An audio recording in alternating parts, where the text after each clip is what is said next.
There are many reasons people will meditate, such as wanting to reduce stress or improve focus. Traditional Buddhism goes beyond that, however, where the ultimate goal of meditation is to awaken to the true nature of reality, recognize the self as an illusion, free oneself from desire, and thereby find liberation from all suffering. Pretty light stuff. There are many types of meditation. In Shamatha, or tranquility meditation, you focus on something simple, such as the breath, and as you practice, you develop stronger focus and concentration. In more advanced states of this meditation, people can reach blissful absorption states known as the jhanas. Traditionally, Shamatha meditation was intended to prepare for Vipassana, or insight meditation, which aims to achieve insight into the nature of reality by paying close attention to phenomena as they arise and pass away. These paths of meditation are challenging, so other traditions emphasize more direct approaches, which involve techniques to directly look for the self and notice it cannot be found. In today's podcast, I discuss meditation with Matthew Immergut, the co-author of the book The Mind Illuminated. He spent years assisting John Yates, the primary author, to produce a detailed guide to meditation. The book describes the path of meditation as 10 stages, where a person progressively increases their ability to focus their attention on the breath, while also deepening their peripheral awareness of the rest of the mind. The structured approach leads to greater equanimity and joy, and is eventually intended to lead to the traditional awakening. The book combines clear instructions about meditation with interludes describing how the mind works. In our discussion, Matthew describes why he meditates, why he doesn't think it's a silver bullet for self-improvement. He provides some practical tips for meditation, and we discuss much more. Hey, hello, everyone. My guest today is Matthew Immergut.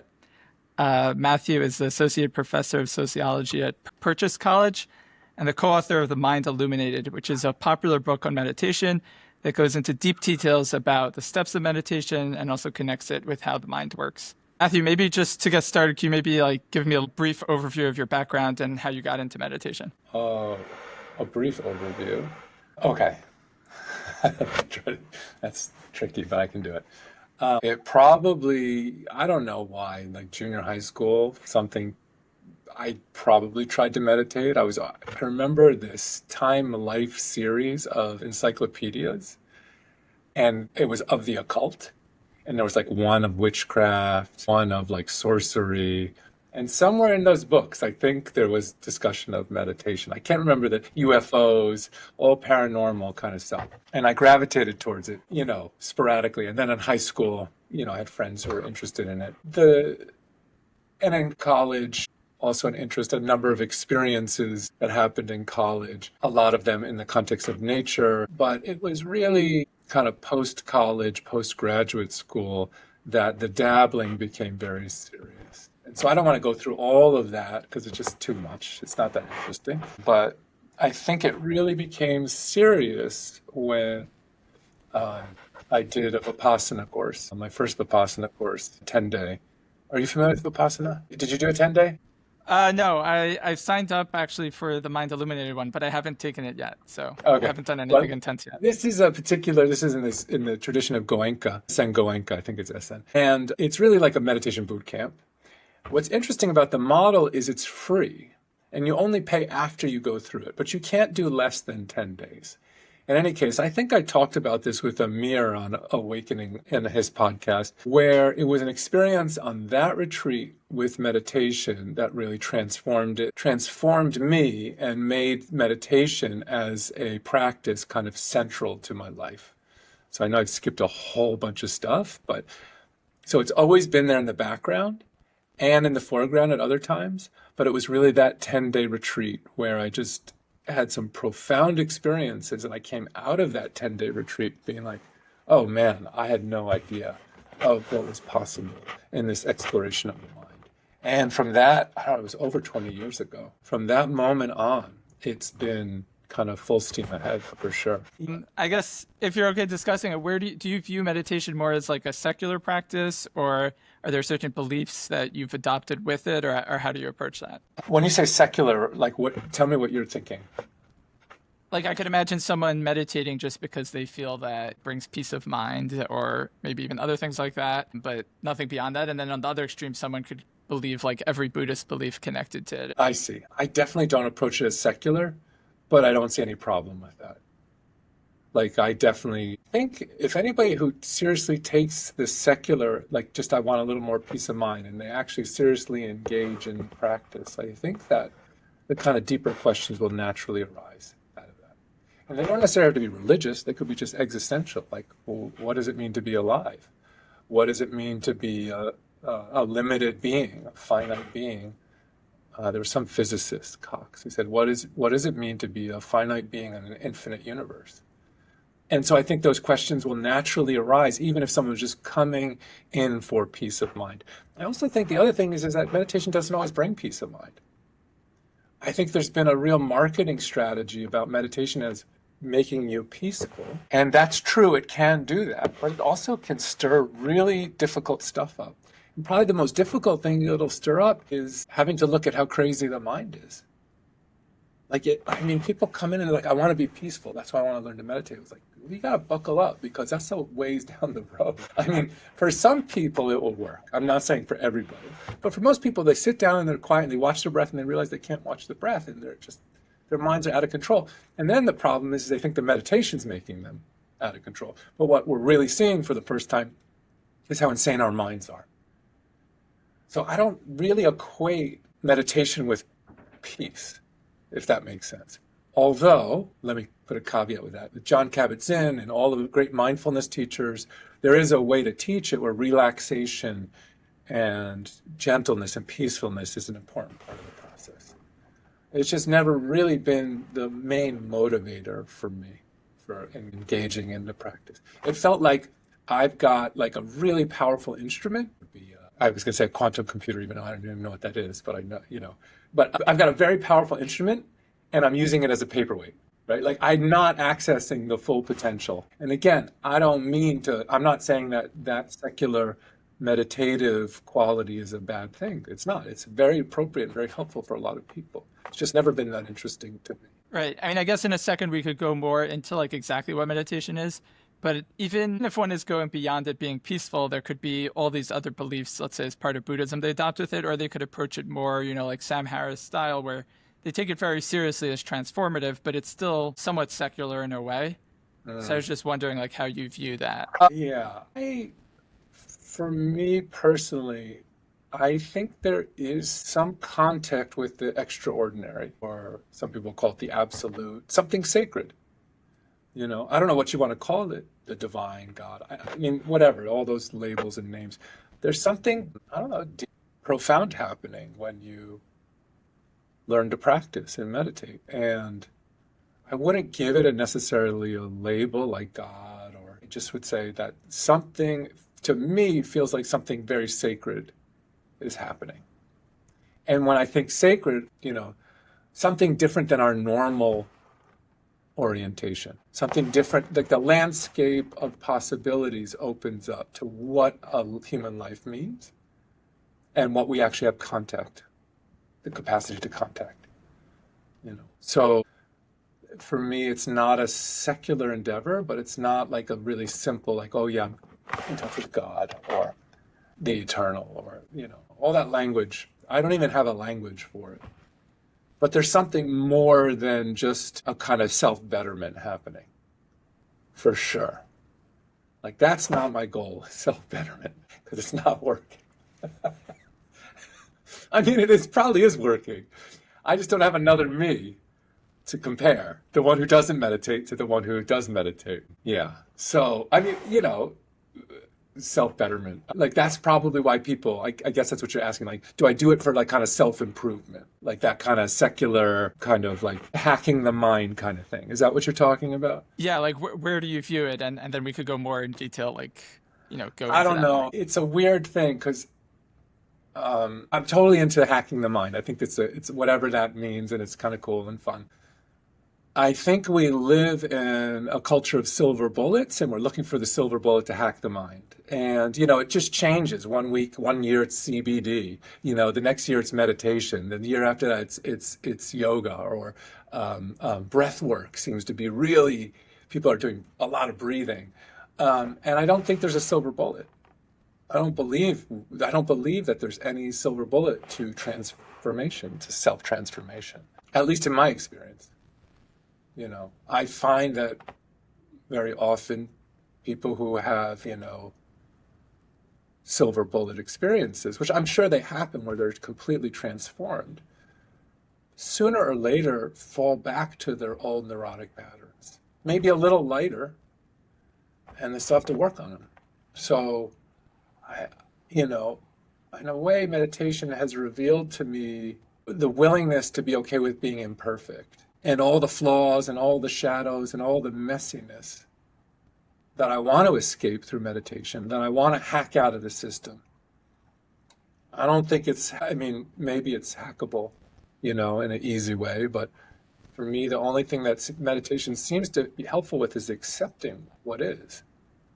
Accepting my neurosis, accepting my shadows, not acting on them, hopefully, but just, okay, I'm imperfect. And that whole idea of perfection and transcendence, and I'm going to be like a saint, or like I'm going to be a perfect human being, specimen. Meditation, I don't think that's worked for me. But when we get into like the realm of like really hacking the system and upgrading the system, it's not that I don't want to do it. It's just that my upgrades are really slow. The new versions are really slow. And listen, if I'm alone on a meditation retreat, I feel like I'm doing really, really well. The minute I come back into a relationship, specifically with my wife, all that stuff, all the ideals that I have, all of the perfection, all of the kind of transcendent me, just, like a gravity just comes crashing down to earth. But like if someone just isn't familiar with meditation on a deeper level and you wanted to define it for them and they don't know so much about it, just a typical person off the street, what would you say, like, how do you define the practice and just like the basic goals in a way that they would get? Okay, so I would say, I would make a distinction because people will often come up to me and say, oh, I swim to meditate, or I paint, or I walk in nature. And I make a distinction that I got from a very good friend of mine, Will Duncan, between meditative and meditation. Meditative is anything we do to relax the nervous system, to feel at ease and peace, such as walking in nature or swimming. Meditation is a formal practice where we're sitting down and actually working with the mind to develop specific skills. So it's actually, and that's the key, it's a formal practice that you set time aside for, where you're working on specific kind of cognitive skills and abilities. So that's how I would define meditation. One of those skills and abilities is sustained attention. So I would just make that distinction between meditative and meditation. So that would be my 2-minute version. So I guess in a way, many of these meditation apps that have like 5-minute meditation to feel good or things like that, could maybe instead they should be rephrased as meditative apps because they're not working that hard on training the mind? I don't know, because I don't know any apps. Like I don't work with any apps, but if that's what they're doing, like relaxing the system, those are meditative. If they're formally working to develop certain kind of specific cognitive abilities and skills, then I would define that as meditation. Both are necessary, by the way, I would say. Both are absolutely crucial and important. One's not superior than the other, especially if you do longer meditation retreats where you're training the mind. Sometimes you need to have that meditative relaxation because you're working too intensely, like the system's too ramped up, so you need to take a walk in nature. You need to do something relaxing. So meditative is as important as meditation. It's just that we're doing something very different when we're learning to meditate, the way I teach it and think about it. Yeah. And when you say you're training the mind, so what are you training the mind for in meditation? Well, that's where it gets into your personal intention, right?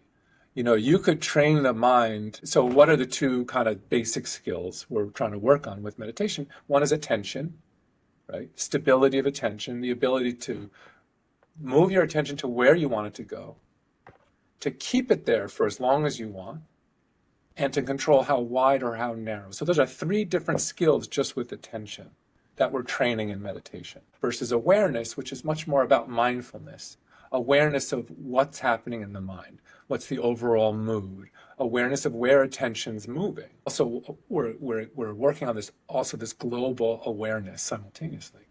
Why someone wants to do that is really personal. For some people, it could be to explore consciousness. And you're just going to be able to explore your consciousness a lot better if your attention is stable and you have a kind of clear mindfulness, right? Rather than your attention swinging all over the place. It'll also make you a better, better at possibly at focusing at work because you have some skill with your attention. The reason that I would do it is because I'm interested in the workings of the mind and I'm interested in the exploration of the mind. And so a stable attention and a clear awareness is going to give me deeper and deeper access into the primary programming that's happening. So for me, it's about, and that's what people would say, like awakening, right? Like that's what's interesting to me. Like that's why I like to meditate, is because I like this idea of insight, because insights emerge from a mind that's calm and settled and clear and bright and focused versus a mind that's chaotic and distracted. The seeds of insight might not sprout as easily. They do still sprout even in a chaotic, disturbed mind. It's just, for most people, it's less likely than a mind that's well trained. Yeah. So when you say that you're interested in understanding the mind, is that just like a curiosity, like similar to like an intellectual curiosity, or is there more to it than that? Yeah, I think there's an experiential curiosity. I'm not so interested in the intellectual curiosity of the mind. I'm more interested in the experiential. I think when I first did that Vipassana retreat, I had some experiences that I just didn't know were possible. Disillusion of the body, right? I think they call it Bhangra in Vipassana. And just a series of other experiences, some mundane, where it was like understanding addiction at a deep, deep level. And understand how I was addicted at a deep, deep level. So those are kind of two different insights. And so what was driving me really after that was the exploration of consciousness. Like and specifically altered states of consciousness, because both of those times I was in an altered state of consciousness. So it's really driven by some deep practices like jhana, absorption concentrations, certain rapture states. That was really what's motivating. But there came to a certain point where those I realized, just like everything else, will just dissipate, will just pass. They're just temporary states and then they disappear, right? They're really cool to go into and I'm a fan of them to alter my consciousness at will. But it's just like anything else. It arises and it passes away. And so I'm more interested in the insight that comes from those experiences. Oh, look, this is a rapturous moment. And it's gone. It's caused in conditions, and when those causes and conditions are gone, this experience is gone. And so how do I navigate my life knowing that everything, everybody, everyone I love, everything I love will disappear, will be gone, disappear completely, like absolutely annihilated, disappear. So how do I navigate, and what's the insight that's going to help me, or the wisdom, let's just call it, what's the wisdom that's going to help me navigate that? And that's why I'm interested more in insight rather than altered states of consciousness. I'm also more interested in experience, in experiential wisdom, rather than an intellectual wisdom. An experiential wisdom which transforms the way I act in the world and behave in the world. So that's really why I meditate. Now, and this changes. I mean, why people choose to meditate will change for people throughout their life. Like, it could be for peace of mind, it could be for altered states of consciousness, it could be awakening, it could be whatever. There's no right reason to take up meditation. The only reason to take up meditation is the personal reason for you. Like, why is it important to you?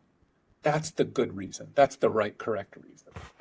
And so for me, I would say insight, awakening, and wisdom at an experiential level is what draws me to the practice. Okay, I guess since you've referenced, these powerful states and awakening and all these things, it raises a question, let's say, for a typical person who hasn't experienced any of this, but they're interested in it. They want to know, should they do meditation? How do they know if they'll be able to achieve anything with it? Maybe they'll just, practice for many years and it will go nowhere. They don't think people are all making it up, but they just don't know if it'll work for them. So what should one tell such people? Well, first of all, you're right, it might not. I would want to know why. Like, what's the interest? Let's talk about the interest and let's go from there. What's the curiosity? If I can remove the doubt, right? Doubt's always going to be there. And doubt is important. It's actually, I would say discernment is important. Doubt becomes a problem because it saps our energy from trying. But being discerning as to whether this is working for you or not is very important. And I think the individual has to figure out and discern for themselves what working means for them and give it a try. So there's different people who say different things. Some people say you have to try a practice for 2 weeks and you'll know it. If you don't see results, don't do the practice, do another practice. And then there are people who say do it for 20 years and don't expect anything, even after 20 years. So somewhere between 2 weeks and 20 years is just pick a time, but give it a shot. That's what I would say. What's driving your curiosity? Don't let doubt not hinder you, but be discerning. And it's kind of like go with an open mind and just jump in and see what happens. There's no harm in trying. But get out of the idea that there's going to be like a big success, or like I'm going to sit down, I'm going to be peaceful in 2 weeks or something. Small goals. And in the end of it, listen, you don't have to do it. It's not for everybody. So what would you say would be small goals to start with that a person, to see if it's working for them? Listen, you sit down, enjoy yourself, first of all, and do 5 minutes. Say 5 minutes one day. That's it. And if that feels good, if it feels too short, go to 6 minutes the next day, or go 6 minutes, go increase to 1 minute a week and see how it goes. Don't make it a chore. Don't make it another thing to do. Make it like you're taking a little vacation from your life. Just a vacation time. That's it. Just vacation.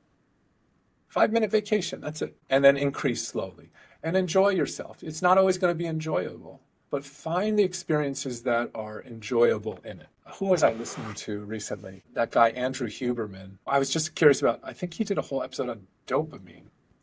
I was very curious about dopamine. I still don't totally understand it, but he had a really interesting piece of advice. He said, if you want to build a habit, try to find something in the activity that you're enjoying. Don't do the thing where you reward yourself. So I think he was told, so like you go to the gym and you're like, well, I'm going to have an ice cream sundae afterwards. What you want to do is you want to activate your dopamine system before. I may be misquoting him, by the way. But so that means in the actual activity, find something that is challenging, enjoyable within the practice itself, because then you're going to release dopamine and then it's going to be more likely you're going to do it. I think he referenced David Goggins, who just is like a sadist, like he loves pain. No, masochist, he loves. But if you listen to him, what he's done, he's hacked the system and he's made suffering like a kind of dopamine release. I'm not saying do that, by the way. And I might have this whole dopamine thing wrong, but I would just say find something in the practice that's enjoyable.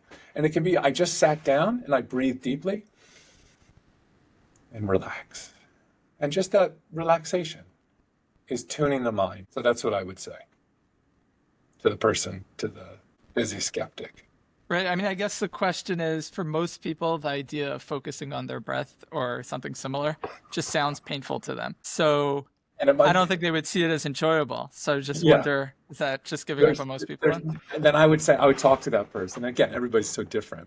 And I would say, listen, let's work with a different object. The breath is just an object for stabilizing attention. It happens to be a particularly good object because it's fairly neutral. So our attention's moving most of the days to things we like and don't like, don't like. So our attention automatically moves that way. The breath is a good place to train it because we're trying to move out of that attentional dynamic because the breath is fairly neutral. And if I can train to keep my attention on something that's neutral, then I'm going to have more control over my attentional system rather than its normal movement of, I don't like that, I like that, I don't like that, I like that. But the breath is an arbitrary object. There's all sorts of objects. And so for someone who really finds the breath difficult, I would suggest more of the heart practices.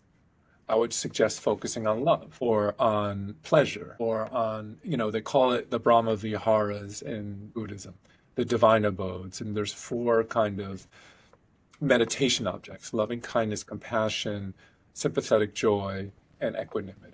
So I would veer someone who's has an aversion to the breath and sounds boring towards more of that, the feeling of love. And if that didn't work, maybe a candle. There's something else called a nimitta. A visualization might work for them. So there's lots of different objects you can choose to learn to meditate, because the basic foundation of what you're doing in the formal training is the same.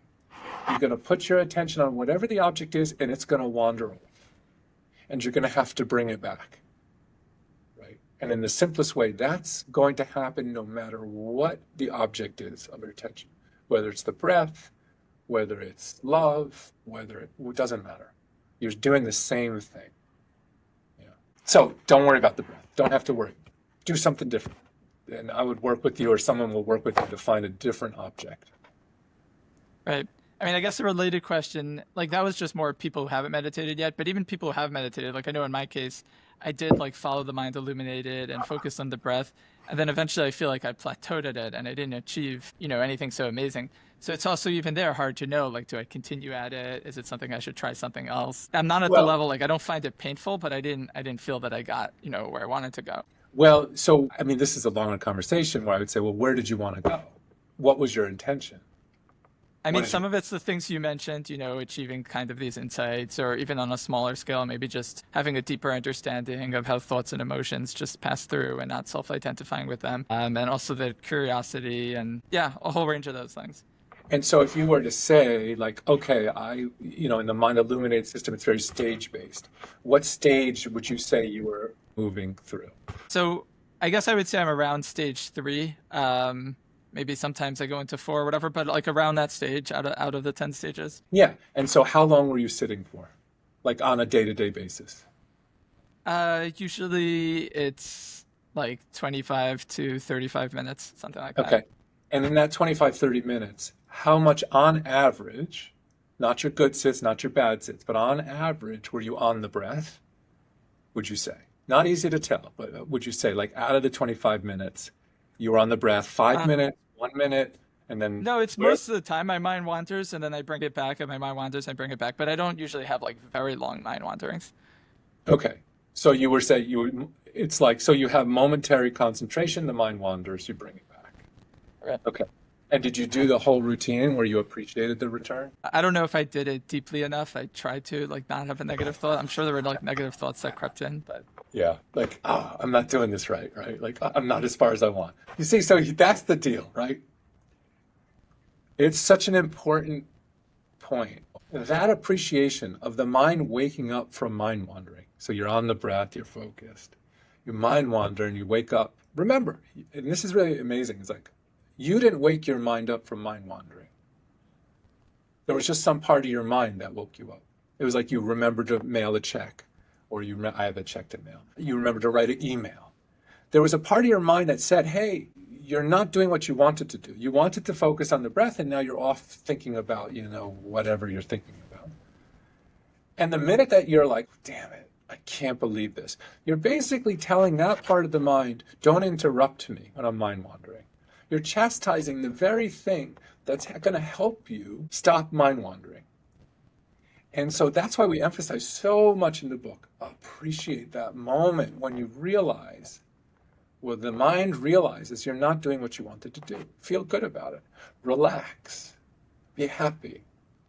It's not always easy, and it gets dry, and we can be like, yeah, okay, come back. So at certain times in my practice, I would be like, see balloons falling. I would just do anything to have a little authentic appreciation of the return. And it really makes a difference. It really does, And then the return back to the breath is like doing a push-up. You don't want your back all slack when you do a push-up. You're exercising the attentional skills, the attentional muscles, every time you return to the breath of the nose. You're actually strengthening the return muscle. And then you come back to the breath. So you want to do that in a relaxed, disciplined way. No chastisement, no judgment, and then recenter on the breath and relax. That's really important when you return. And take your time, come back, relax. Enjoy that you're out of mind wandering. Enjoy the fact that you're back where you want to be, and then continue. So that's what I would say, is either do that, start back up on that, or shift to another practice. See how that goes. I would do metta, loving kindness practice. See how that works. Right. No, I guess then in terms of it more generally, like a person who gets stuck should try to get feedback and see what they could do to fix it. And then at a certain point, with no set amount of time, then they should try and switch to a different approach. I think so. I think this is one of the good reasons to have a teacher or a guide or someone to help you. The important thing, and maybe ChatGPT or someone who could do this, is you could, as a meditation coach. I did just read that people are doing psychedelic journeys with AI as a sitter for their psychedelic Oh, wow. journey, There's no, which no is, risk to that. if you look online, you'll find it. It's insane.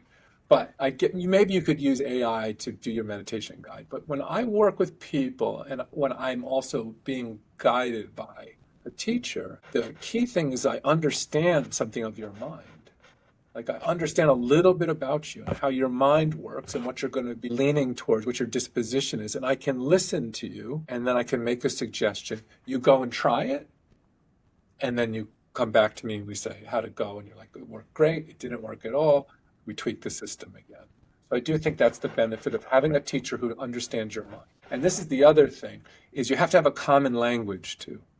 Because people say attention and awareness and mindfulness, and it means lots of different things that can get very sloppy. I think this is one of the benefits of the Mind Illuminated, is that the language is very specific because we're trying to communicate between two minds, and it's very subtle states. So we need a common language to do that. So I do think the Mind Illuminated does that really well. It makes sure we're talking about the same thing. But you can do that with any teacher. You just learn their language and, get the feedback before you give up. Yeah, I guess one more thing. A lot of people aren't naturally interested in meditation, but do you think if people knew more about it, it's something really that everyone should do and that they would benefit from? Or is it maybe just something that only a minority of people really have the tendency towards? I don't know. That's a great question. According to people like John Kabat-Zinn and the people in the mindfulness movement, everybody should be doing it. It seems to be beneficial. I don't necessarily see that. It's like, I was going to say like everybody needs to go to college, but I don't want to get into that territory. I don't know if everybody needs to go to college. I don't think everybody needs to meditate. I mean, I just thought of this with salvific technology, right? I mean, it's presented as a salvific technology, but in the context of Buddhism or any other religious context, it's always along with a whole worldview. It's along with ethics. It's along with wisdom. Panya, sila, samadhi, panya. Sila is morality, right? This is for Buddhism. Sila is morality. Your morality has to be oriented correctly. Samadhi is the concentration, the meditation piece, and panya is the wisdom, the learning, the teaching, the worldview. So I don't know about extracting meditation from that trinity or from any religious system and then implanting it somewhere else decontextualized is necessarily going to be it's a word panacea, like what's a cure-all. It's again, we live in a cure-all. I'm reading this book, a very interesting book, The Immortality Key. The Immortality Key. It's about psychedelics. Have you read it? You're familiar with it? No. It's really interesting. You should check it out. But implicit in it is like this idea that psychedelics are going to save humanity. Like we just need to get and revitalize religion. And maybe, I'm not a one silver bullet kind of guy. I don't think there's a thing or an activity that human beings are going to do and need to do for like a universal benefit. What was that? What if they all did metta towards each other and then like it resolved all conflict? I don't know. Maybe it's possible. I think it was TM, Transcendental Meditation, who actually had a claim like that. I'm outside my wheelhouse. I don't know much about TM, but I do believe at some point they got like a global meditation movement going where if they got the vibrational energies really high, it would make a transformation. Maybe. I don't know. Maybe. I don't think everybody needs to meditate, no. Okay, interesting. Because like I feel like there might be a traditional view that like everyone is suffering and this is the only way to like escape it or something. Well, look at it this way. Here it's interesting because if you look at Buddhist countries, let's say Tibet, or even in Sri Lanka, traditional India, northern India, and you look at where Buddhism sprouted, and you look at Buddhism in the last 200 years or so, in these countries, it's very much like Christianity is here. It's just a religion. And very few people ever meditate, even monks. In the Tibetan tradition, it's very interesting. It's much more of a scholastic tradition.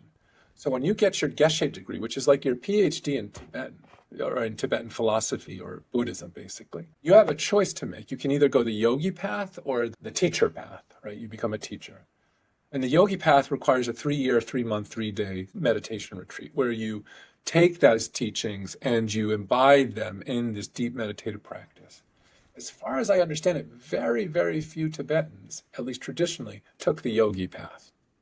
Most of them took the scholar path. And that's also true in Theravada Buddhism. I mean, you can read, and there's a great number of really good histories that talk about how it was Western interest in Buddhism and in meditation that made a lot of those Eastern traditions focus on meditation because it was the most secular piece that would get the most credibility. It's a kind of legacy of colonization and a legacy of the scientific revolution and of these countries saying, oh, this meditation thing is actually important. So monks weren't even meditating in a lot of traditions. They were serving the community. They still are serving the community. They're doing rites and rituals, births, deaths, all of that fun stuff that rabbis and priests do. So even in Buddhist countries, I think it's fairly rare for that kind of universal emphasis on meditation. So that's interesting. So even the places that did the most to develop meditation, you're saying it was still pretty rare, and that might imply that it's just not for everyone, or at least it's just very challenging. I think it's like, look, you have to have a certain amount of, it's a practice of the elite. Because a farmer who's working, sun up to sundown, isn't going to have the luxury to sit in meditation per se. Right? So there's a Or certain, maybe in the winter when they're not harvesting. I don't yeah, know. maybe, but is that really what they're going to want to do? I don't know. Right. What most of those countries, and again, this is a huge gloss. So when I say most of those countries, let's say in like, I don't know, some Sri Lanka or Thailand, the hope is you serve the monks so that they have the time. Like you feed the monks, so the monks have nothing and they're dependent on the lay people for their sustenance, so that then they can go and meditate. Right? And what the lay people hope for is a better rebirth, hopefully to be able to meditate and do those things. We had a group of people in the 60s in particular who went over to these Eastern countries and found the rarefied teachers, the real exclusive kind of deep practitioners. And they came back here, and because Americans are very impatient, they didn't want to go through all the other stuff. They wanted the heart teachings. And that's what it's like the elite monastic teachings got spread democratically in the United States. Meditation being one of those pieces. Now, again, there's a historian who's probably like, what is he talking about? But, that's my understanding. I could be wrong. So I'm going to hedge my bet. So no, meditation hasn't been for everybody. And I don't think it necessarily is for everybody. But for people who choose it, it's a real gift. It's a real gift to give yourself. I mean, such a gift. And just to maybe understand the gift a little more, since you mentioned before that it doesn't make you a perfect person or all that. So how would you summarize, I guess, what the gift is of meditation? I mean, it changes it's like sticking to anything, I think. The gift changes. It's like any discipline. Like, is there something you've done over the course of your life where what we're calling the gift, the reward has shifted or changed? Maybe it's playing piano. Maybe it's dedication to a project. The gift is always changing. I was just talking to my brother-in-law. He runs a company, and he was just realizing recently like how rewarding the creative process is. Like he wouldn't have said that 3 years ago, but that reward, because he stuck it out.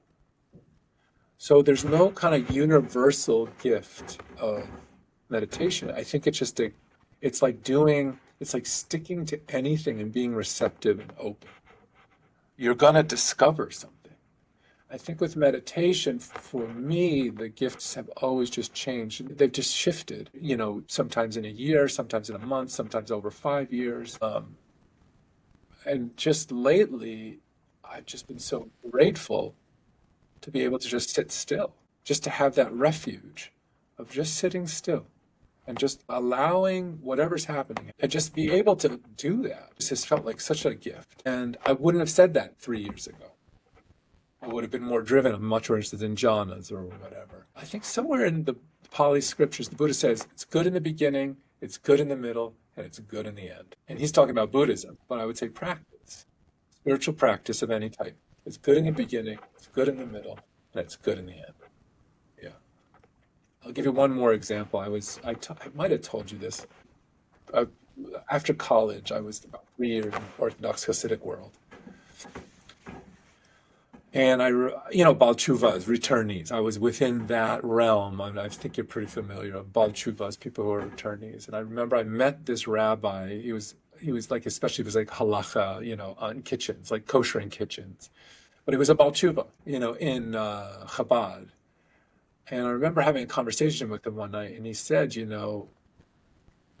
I was talking about my own doubts about the practices to fill in and davening. And he said, I've gone through, I just keep doing it. I keep doing it. And as I keep doing it, the rewards or the gifts just come. Sure, it's a struggle sometimes, it's painful. I don't know why I'm doing it, I've got doubt. But he felt like just because he stuck it out, there was a deep reward. Yeah. So that's a similar kind of thing. Don't be so fixated on what you think you want if you're going to start a meditation practice. Don't be so sure you know the gift that's going to use them. Hold them lightly. Have a goal. Hold it very lightly. It's good to have a goal. It's good to be focused, but hold it lightly. Let things evolve too. You gotta have both energy. Have kind of an open, receptive energy, and you have to have an active, engaged energy. And it's a dance. It's a constant dance. So like you were trying at that point Orthodox Hasidic Judaism, and then you did shift at some point. So I don't know if you want to talk briefly like why you were drawn to it and then drawn away from it, and then Well, so I'll tell you the full story. So I was in San Francisco after college. Had a ride back from San Francisco back to Arizona, where I was going to school, which I was excited about. And I still prayed and meditated. This was college. So in that morning, I just felt lost, And I said, whatever. I said in my meditation, I wouldn't say God, but just like, I just need some direction. And so I walked out to breakfast that morning, and I opened the newspaper, and right there was a Hasidic rabbi on a Harley Davidson at Woodstock 2, the second festival. I don't know if you know this, it was at Woodstock 2. It was in the 90s, and he was handing out apples at Woodstock 2, and there was this little article around. And I was like, there's my guy. That's who I'm supposed to call. So I called him up. His name is Rabbi Langer. I'm sure he's still alive. I'm sure he's in San Francisco still. And I called him up and I said, Rabbi Langer, I told him my story. And he said, listen, come for Shabbos. I said, I can't. I'm leaving I got my ride. I'm ready to go. And he said to me, he says, and I know you're supposed to come for Shabbos. I was like, okay, all right, you're right. You're right. You are correct, Rabbi Langer. So I hung up the phone and I went for Shabbos. By the way, I barely knew what Shabbos was. I'm like, what is Shabbos? No, what are you talking about? Shabbat, Shomer Shabbos, right? Like I knew from the Big Lebowski or something. So I walked in to the Chabad house with the rabbi that night, Friday night, and all the men were davening. And I walked into the main thing, and immediately I was it's described, a ruach, a spirit, a wind overtook me, and I started crying, and I realized I was home. And from that moment on, I just dove deep like that. And I was somebody who was not in that world at all. I was teaching wilderness survival. So that's like, I'm not like, so I went head first because I had this religious experience of coming home and this ruach, the spirit, like I knew I was home. And that led me down that journey. What eventually pulled me out of there was relationships. But to go deeper into that world, I would have to cut my ties, which were very strong to my family. Again, not overtly, no one was saying you have to cut your ties. It was just part of the process. To become deeper, more deeply involved, I would have to let go of the relationships that were important to me. And I wasn't willing to do that. I wasn't willing. And my mother has a story where she says, I battled those rabbis for your soul and I won. So she has a story where she was there. She sent my father to the yeshiva. She said, you got to go see what's going on there because she wasn't allowed in. So, the maternal bond kept me away from the paternal God, So I eventually came out. So that's the kind of short version. Okay, it's pretty fascinating. I wanted to also turn a little to focus on the Mind Illuminated itself. Sure. So I guess one thing that interests me is it kind of develops the whole model of separating between attention, which is the thing you're explicitly focused on, and then awareness just as the things that you're peripherally aware of. So not I don't know, sometimes you hear about awareness in this more mystical sense, but this seems to be something that's very it's just a part of your thinking. So I'm wondering, where does that come from? Is it implicit in the traditional sources and it's just not emphasized as much, or is it its own innovation? And how does that fit into all of traditional meditation? I think it's a innovation in that it's implicit. It's probably implied, but it's really clearly articulated in the Mind Illuminated. And it's more relying on, I would say, in cognitive neuroscience than it is tradition, for that distinction. You know who makes a really good, and I think this was actually, I became aware of him after the fact of writing the Mind Illuminated, is Ian McGilchrist in split brain research. And he really makes this distinction between attention and awareness as different brain functions. And I think that it makes sense. I think in the tradition, what would happen and what was confusing to people was they'd say, pay attention to your breath, be aware of what's happening. And so attention and awareness would be used in a simultaneous way. The Mind Illuminated, that distinction, I think, helps a lot of people because they do sense this distinction between attention and awareness. And so I would say it's like an innovation, but it's implicit in the tradition, but it's highlighted more because of more recent research on brain functioning. I think it can become a problem because I have seen in my own kind of experience in teaching is people get if they struggle to understand that distinction, they can get really fixated on it. I don't know if it's attention, I don't know if it's awareness. And they get really hyper-focused.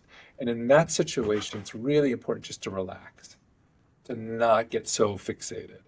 And the other way I like to help people is when we say awareness, just think of it as mindfulness. Awareness is mindfulness. We're just, are we aware of what the mind is doing? Or are we mindfully aware? Or are we not? I would say TMI made an innovation there that's been really useful for people, and it can be a hindrance as well at times. Yeah, I would say on my side, not that I don't, I sort of get what it's getting at, but sometimes when it says focus on the breath, but make sure not to focus too hard and that you still want to be aware of your thoughts, sometimes it could be hard to try to balance all of that. Yeah, for sure. And people, the people who are attracted to the Mind Illuminated tend to be computer programmers, people who are just very linear, and they're like, oh, shit, this is just like a code, and I just have to we're good. And then they get they're like, well, I'm focusing on the breath, and I'm aware, but I'm also wondering, it becomes this kind of meta-awareness about the instructions of the Mind Illuminated and if they're doing it right or not. And in that situation, I just pull the plug. I say let's do something else. You take away the book from them and no more book. No more book. I mean, of course, we can engage in that distinction, and I can give someone some tools to help highlight that distinction between attention and awareness, which can be helpful. But if it becomes a kind of, which I have seen over and over, a kind of fixation, I take the book away. If they will let me, of course. So you mentioned that it comes really more from brain science. And I noticed the book actually has these interludes where it goes pretty in depth about how the mind works. And it doesn't really directly reference, at least in the main text, the actual neuroscience, but it seems to be hinting at it. So do you think this understanding of how the mind actually works is important for meditation? And is it really connected with the real neuroscience? Maybe meditation is just an experience disconnected from how the brain really works. Is it? But the book seems to be implying that it actually is connected. So how do you think of those things? So first of all, what is it called? It's called The Mind Illuminated. What's the subtitle? The merger? Here, I have the book right here. A Complete Meditation Guide Integrating Buddhist Wisdom and Brain Science. That subtitle was the publisher. What's in there is more philosophy than science, more philosophical ideas, both from Buddhism and contemporary philosophy, than there is brain science in there. That was the publisher doing that. Now I can't fully blame the publisher. John, liked to think, I think he was working with the brain science, but there's not published studies reference, you know. So I would say that is both the models of the mind are drawn from the Buddhist tradition and from more philosophical than scientific work, for sure. And yeah, I mean, it's a marketing thing. And then people read it, and people who are close readers are like, there's not much brain science in here, and they're right. But I do think the models are valuable. I think they're very valuable and they're very helpful, but they're just models, you know. But they can be extremely helpful for a number of meditative experiences. Attention and awareness being a classic example of a useful model, right? Yeah. So, which has some scientific backing, neurological, cognitive science backing in it. But we didn't reference it. We didn't reference McGilchrist's work. And do you think that when someone meditates and they reach these very high levels of insight and understanding, they should naturally come to the same thing that people will see when they study the brain scientifically, at least if they reach a high enough level scientifically? I don't think there's necessarily a relationship about what you're subjectively experiencing, what's objectively being shown on the MRI or whatever.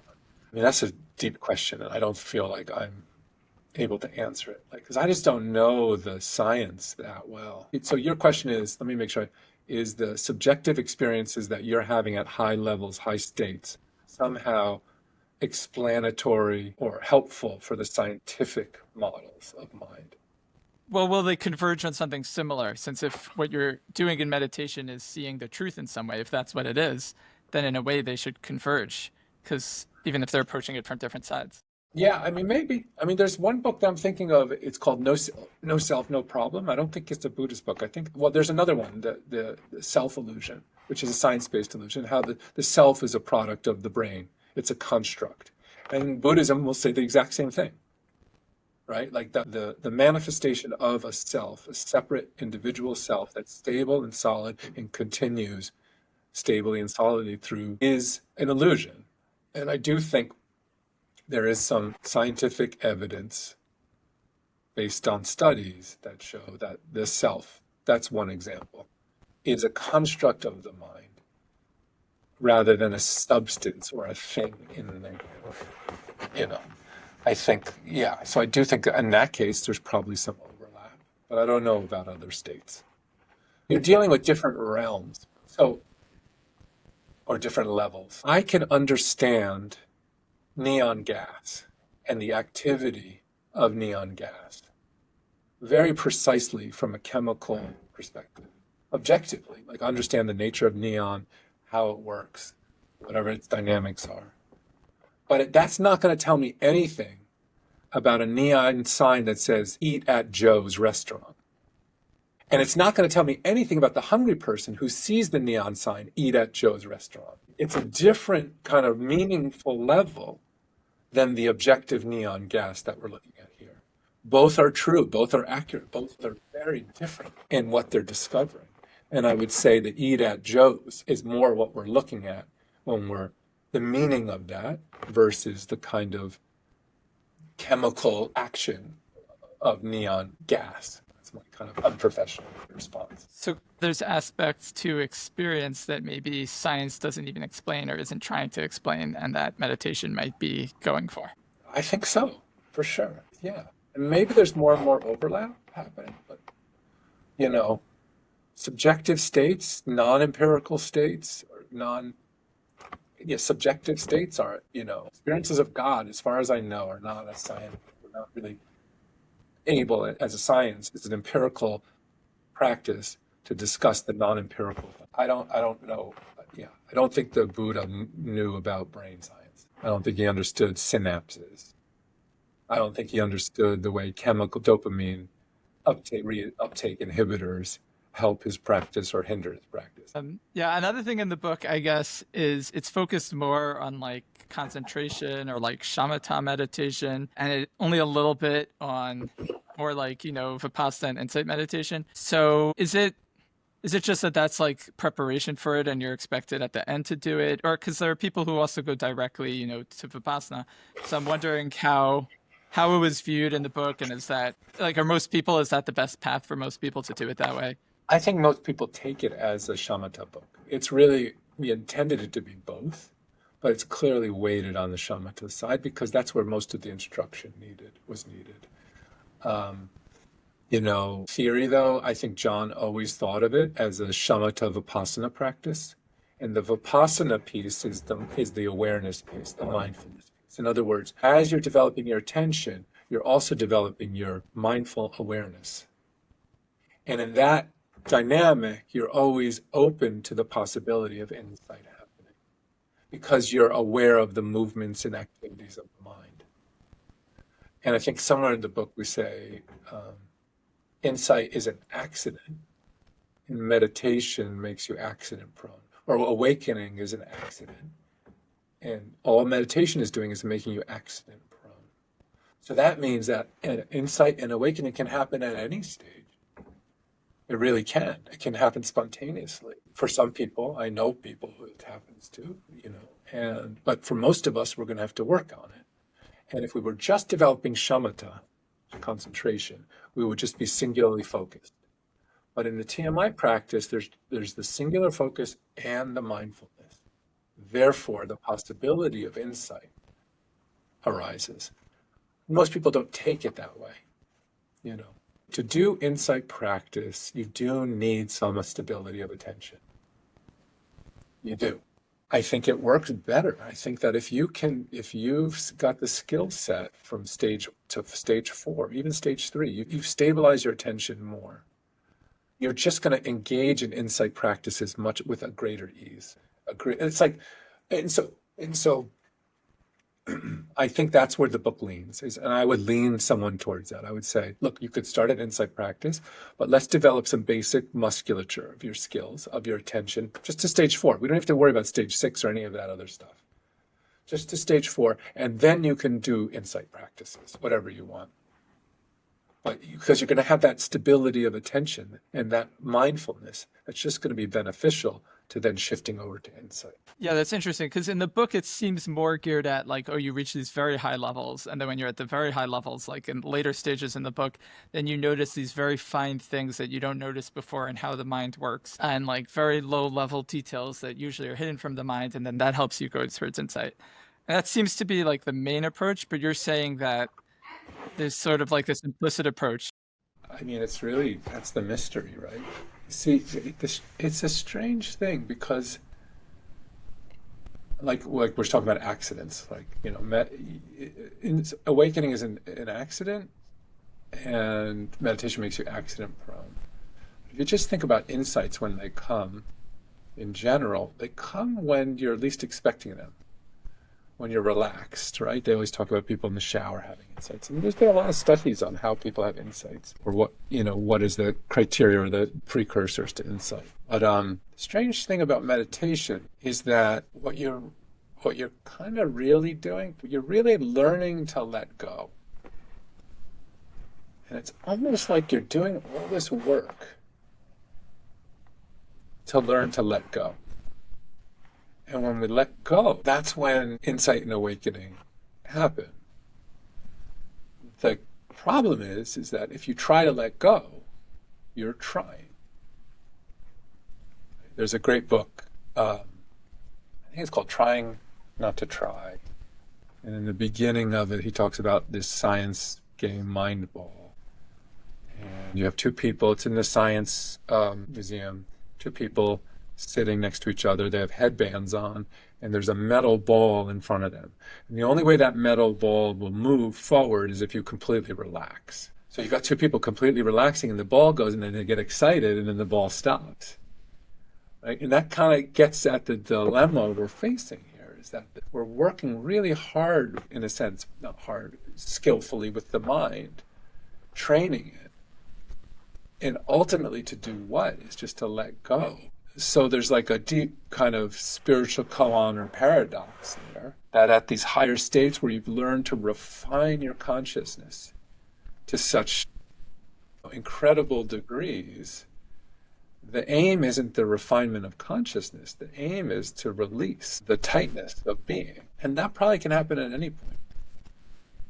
that kind of relaxation, that kind of release. It's like, as long as there's craving and aversion, and as long as that craving and aversion is even for altered states of consciousness and for refined states of consciousness, you're still in the game.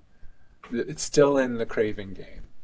And as long as that efforting is happening and that tension is there, that awakening is going to elude someone. So I think there's just something about, it's not about higher states and stages, but do those higher states and stages allow you to loosen the grip of me and mine and I? Or do they actually exacerbate it into my states of consciousness, the ones I like, the refined ones, that kind of developing a kind of meditative ego? Totally possible, especially when you get a taste of those higher states. I mean, that's it. Like, but letting go is something, for some reason, we have to work really hard at. I do, at least. And I don't know who it was. It might have been some meditation teacher who said, meditation, all it is you going like this and just opening your hand. That's the whole practice. It's just you're moving from a fist to an open hand. I don't think the higher states and stages necessarily, again, it makes it more likely, yes, because the mind is in a particular state, but the capacity for the ego to grasp onto those states is also very possible as well. I guess one question it raises is if it is possible at any moment, like, so, and even when you get advanced, that has its own pitfalls. Is there something to people who want to do more like of the direct approaches where instead of this intense meditation, they're trying to do techniques to get this awareness much more directly?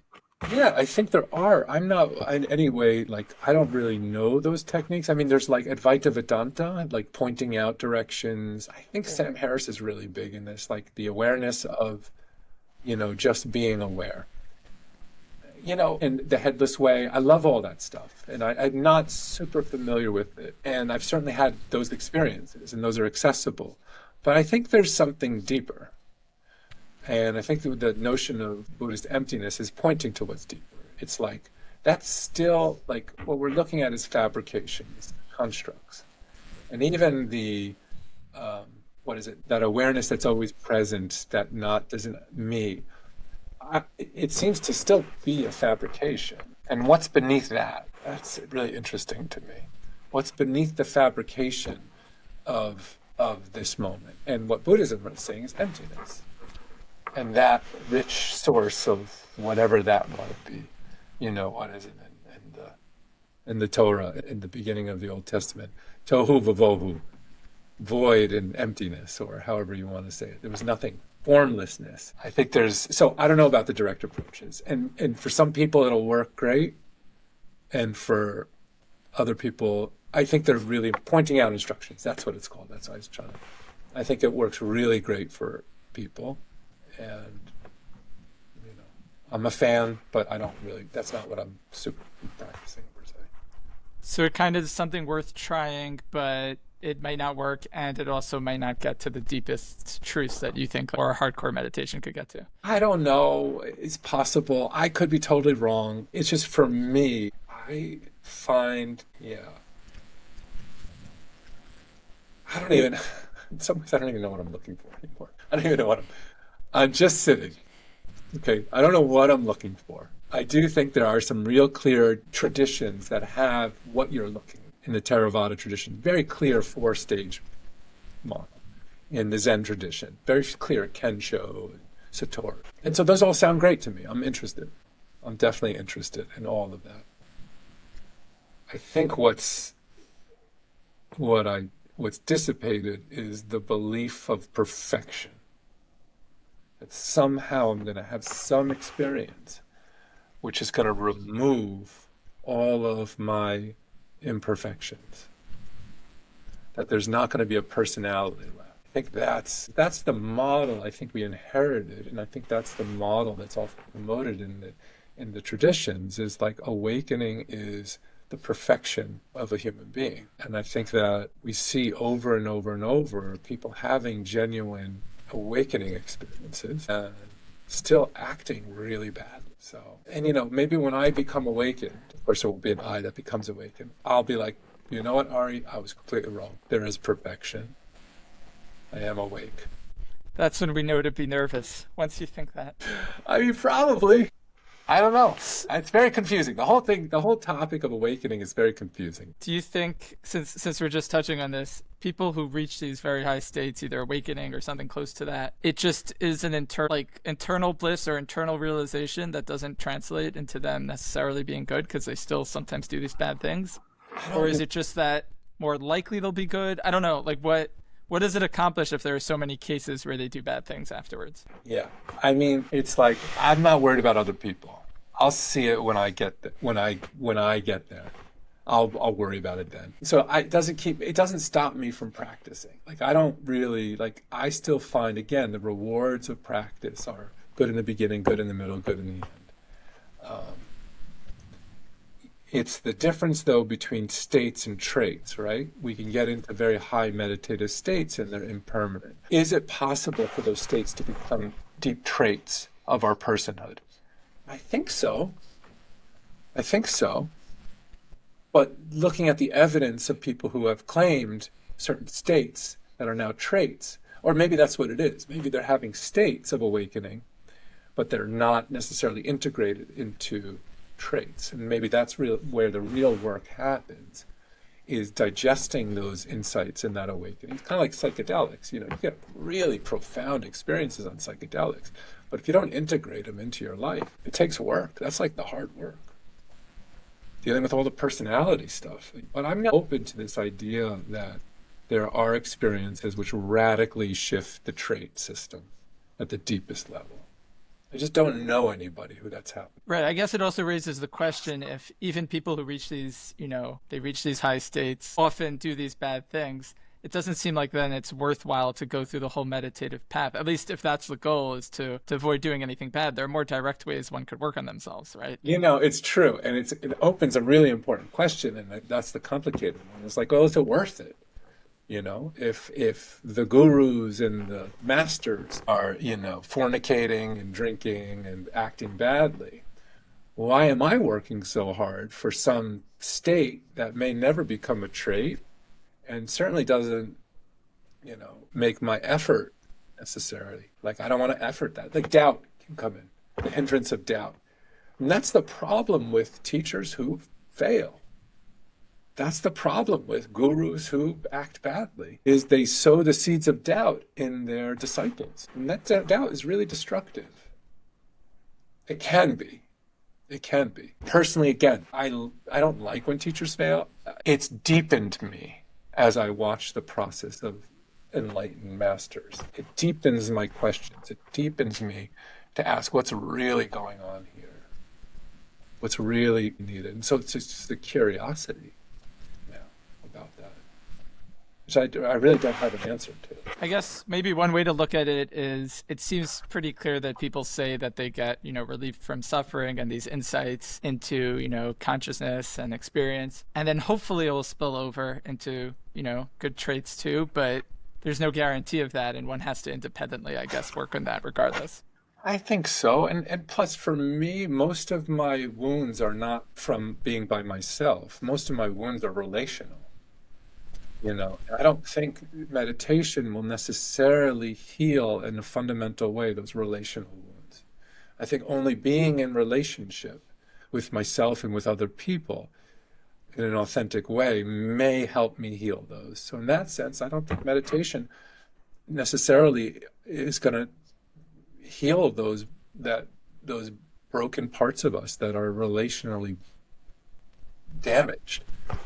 You're very solitary. Meditation is a very solitary activity. Okay, I guess just to end more on like a practical note, you mentioned before someone could just try meditating for 5 minutes. I know the book has like a higher minimum of, I don't know, maybe 45 minutes or something like that.